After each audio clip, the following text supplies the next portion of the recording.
We're nearing the end of February here in Mexico Beach, Florida, and we're just coming off of a cold front. My plan today was to go offshore, maybe looking for some hard bottom, but we've got a little more wind than was predicted, so this may be one of those days where we just get out there and adjust to the conditions. I'm David, and this is Forgotten Coast Fishing.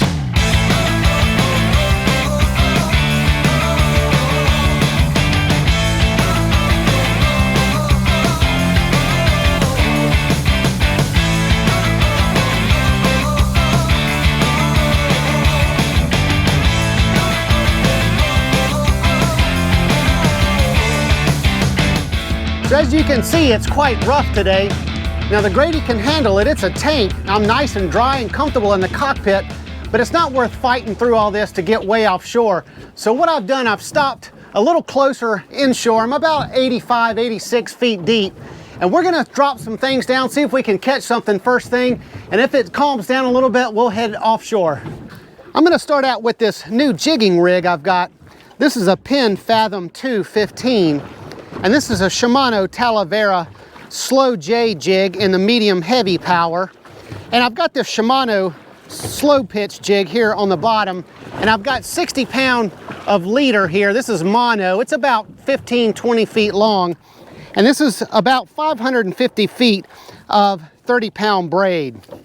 So I'm just gonna drop this all the way to the bottom, see if we can grab something first thing.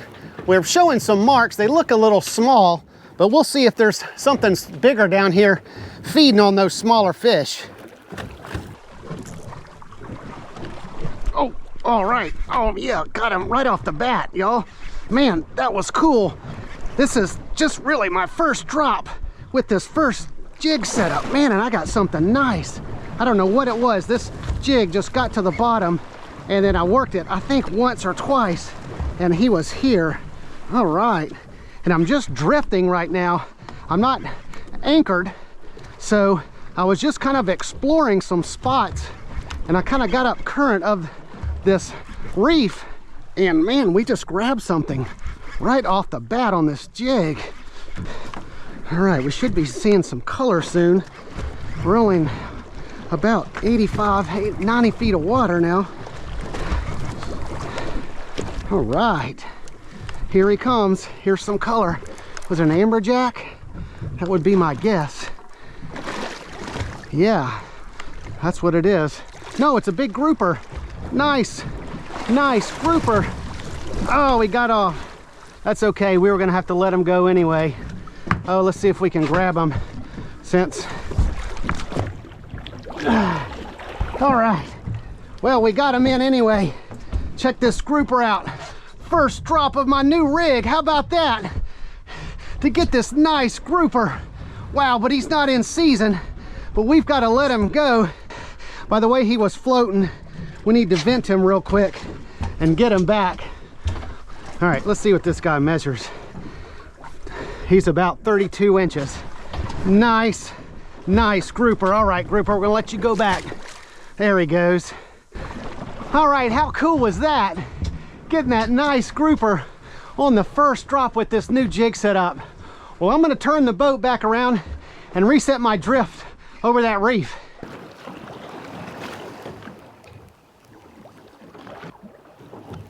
Here we go. All right, we got him this time.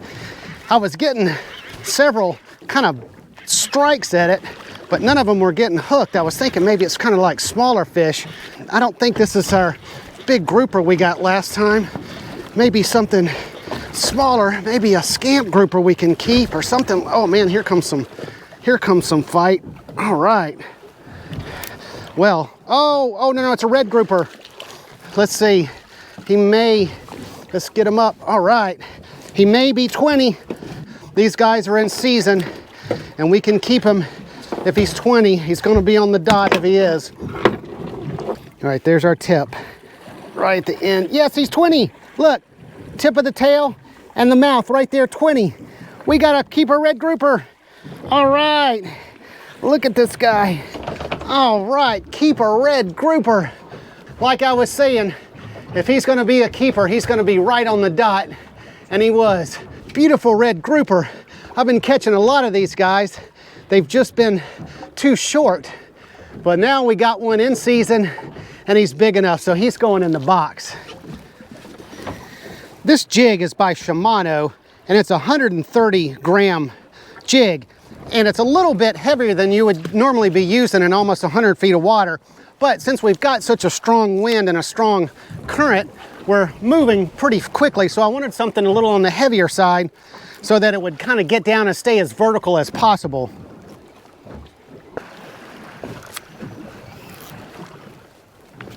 Oh, here he is. All right, got him again. All right, got him again. Come on, another keeper red grouper. That would be awesome. I'm not sure he's gonna be as big as that other red grouper, if that's what it is. It's got a decent fight to him. Maybe just a smaller red snapper. Let's see what it is, little red snapper? Yeah, little red snapper. All right. Well, he's out of season and he's too small anyway. But man, this jig is on fire. All right, little guy. There you go, snapper. Things are kind of slowing down here. I'm kind of only catching smaller fish. So I'm gonna move over a couple miles, try our luck at a new reef.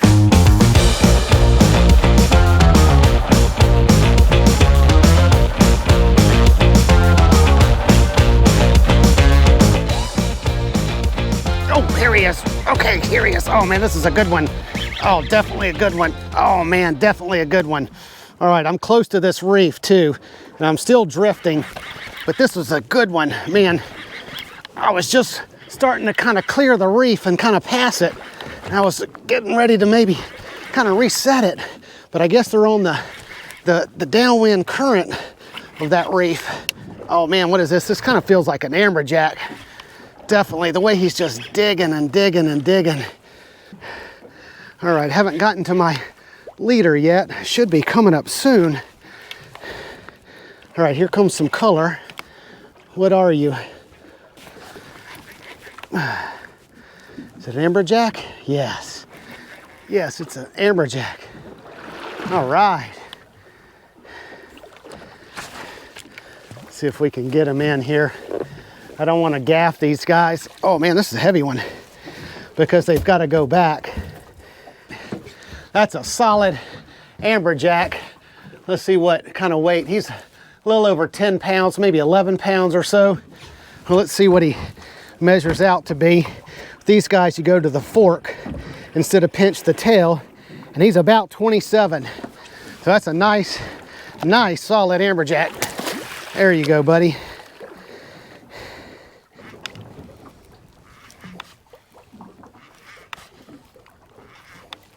Oh, here he is. Okay, here he is again.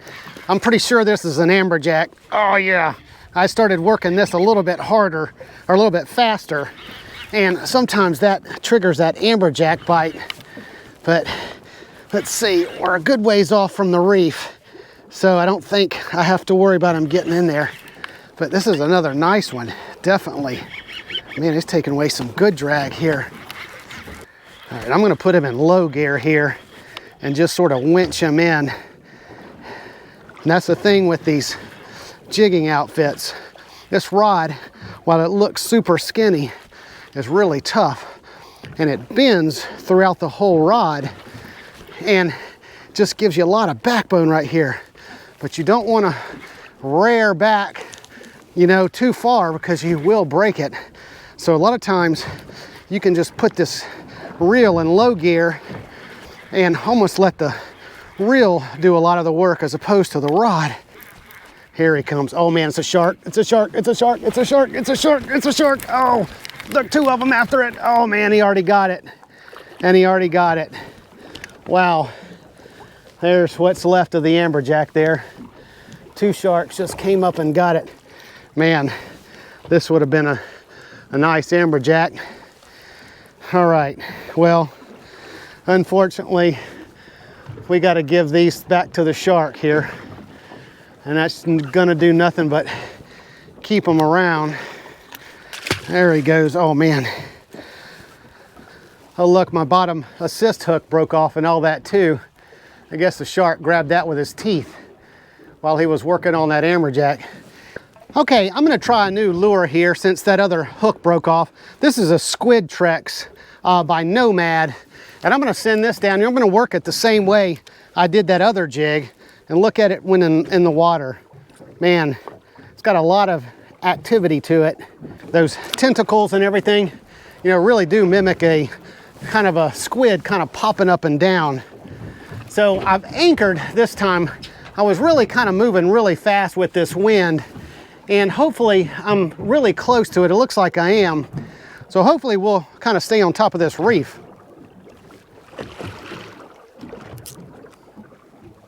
Oh, here we go. All right, man, just kind of like happened a time or two before. I wasn't working it. I just was kind of letting it fall back to the bottom because I had pulled it up a little bit, and he gets it on that fall. Let's see what this is. He doesn't feel as heavy as those Amberjack. And I've still got it in low gear.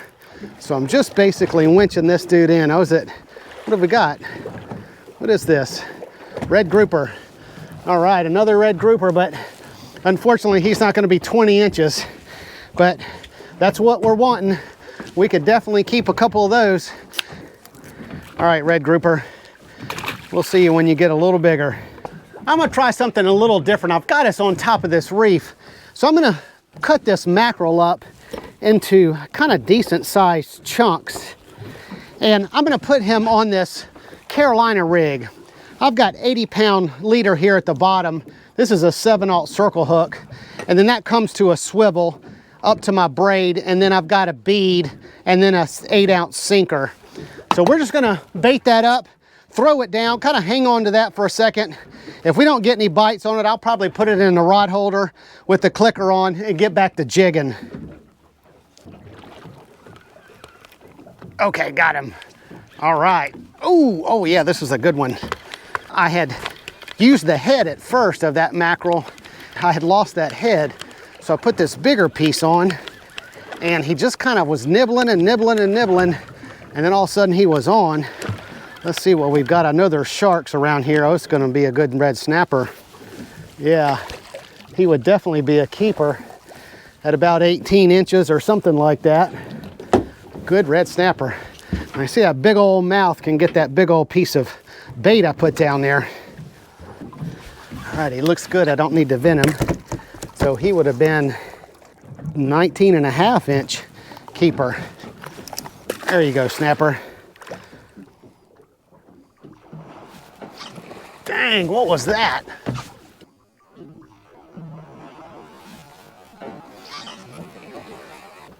Man, I don't think it was a dolphin. Geez, I don't know what that was. Something chasing something. Maybe a dolphin chasing an amberjack or something? Wow. I'm gonna change jigs. This squid trek was working all right. It only got that one red grouper though. And I was having so much success with the metal slow pitch type that I went back to that. This is a Shimano, and this was just 100 grams. I went a little lighter because as you can see, our wind has kind of died down a lot.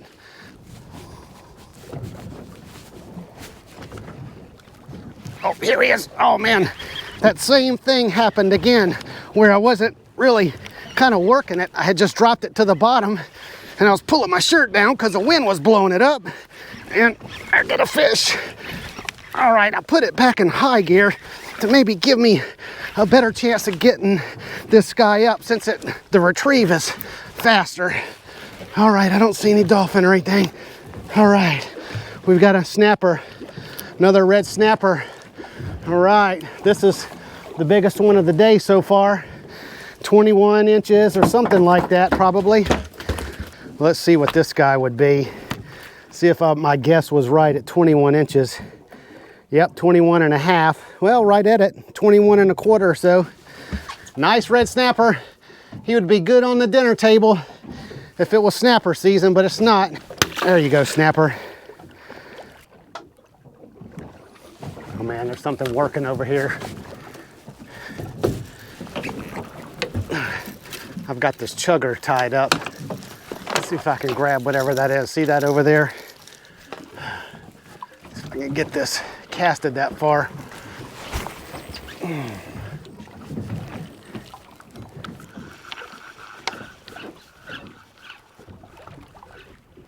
Oh, here he is. Oh man, got him. Got him, got him, got him.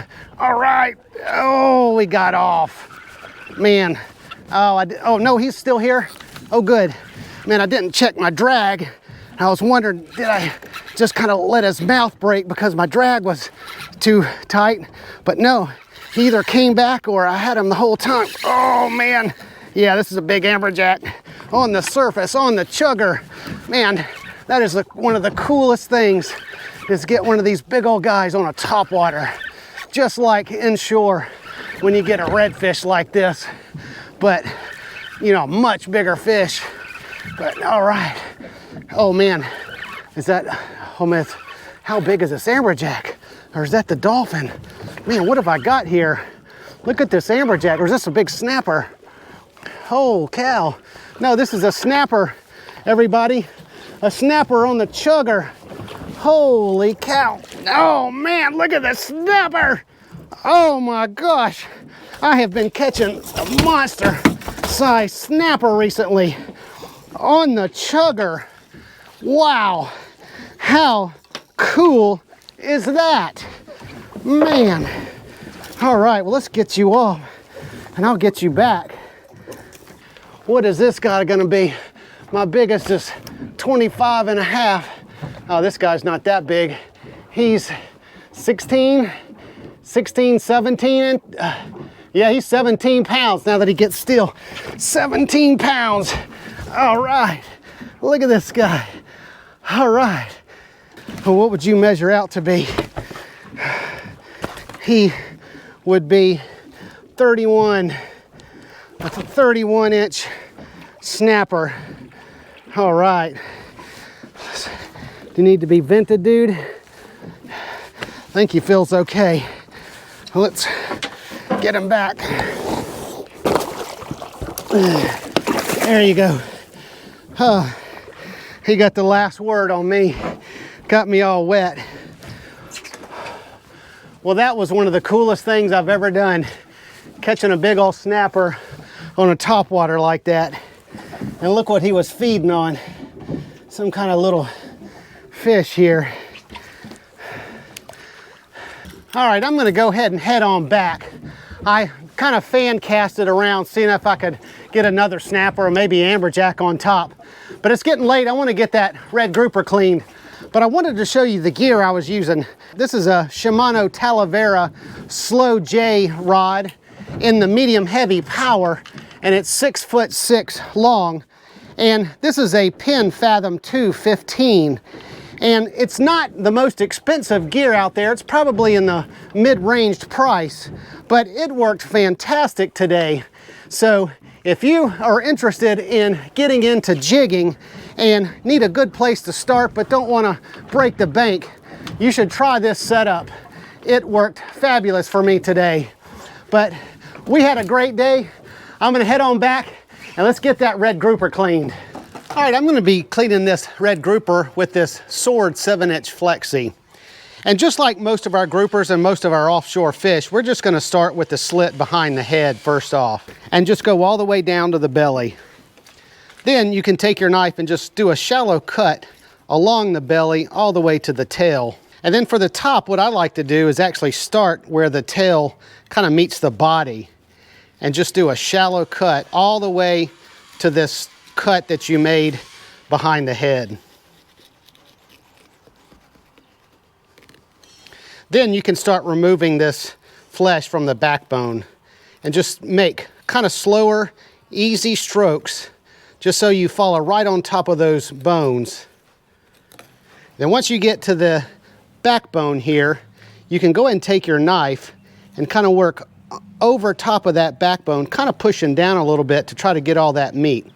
Once you've got some of that pulled loose, you can go ahead and take your knife and just go ahead and cut the rest of the meat off through the tail. And then our next step, we have to go over these rib bones to remove this meat. If you just kind of go slow and let that knife just kind of run the top of those rib bones, you'll get all that meat there. Once you kind of get to the point where you can see the back of the skin, then you can just run your knife along and get the rest of it off. So as you can see, this red grouper doesn't have a huge rib cavity kind of like a red snapper does, but you still have to run that knife over it and then go on top and get the rest of that meat off.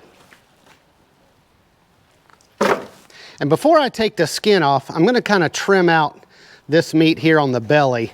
Just some of this stuff we don't want to have on that fillet anyway. All right, and to get this skin off, I'm gonna get this fillet kind of as close to the edge of the cutting board as I can, and then kind of go down with your knife at first, and then you can just follow along with your left hand, just hovering right on top of that skin to get this meat off. There you go. So a lovely fillet. Look at this grouper. Just some faint pink bloodline in it, not much at all. And we can go ahead and trim out some of this where we kind of went through to the skin. And then feel for some bones. If you're gonna have any, you're gonna have them kind of right here and then a little ways down where that backbone was. So I'm not feeling any right here, but I'm feeling some right there. So what I'm gonna do is I'm gonna do kind of a shallow V just on either side of that backbone, or where the backbone was, and then cut out that little spot like that. And usually that gets all the bones out. Look how lovely these fillets are. These are some of the best eaten fish out there. Well, we're gonna head on into the kitchen and cook these up. Tonight we're making pan-fried red grouper topped with roasted chive butter potatoes with a garlic butter sauce. We created this recipe using ingredients we had on hand, and it was very quick and easy.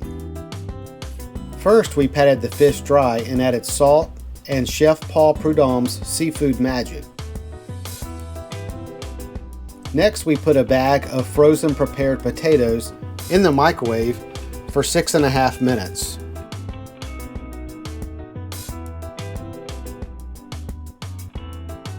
While the potatoes were cooking, we heated a couple tablespoons of olive oil in a cast iron pan over medium-high heat.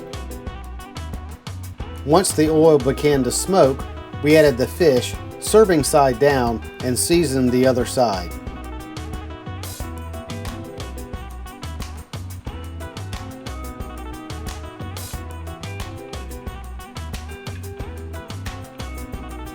Then we cooked the fish 3 minutes on each side.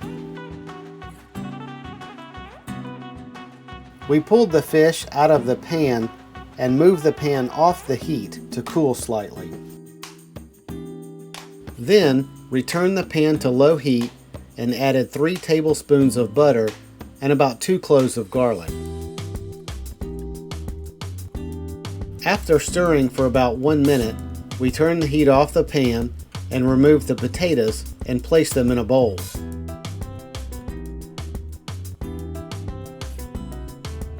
Then we topped the plated fish with the potatoes and garlic butter sauce.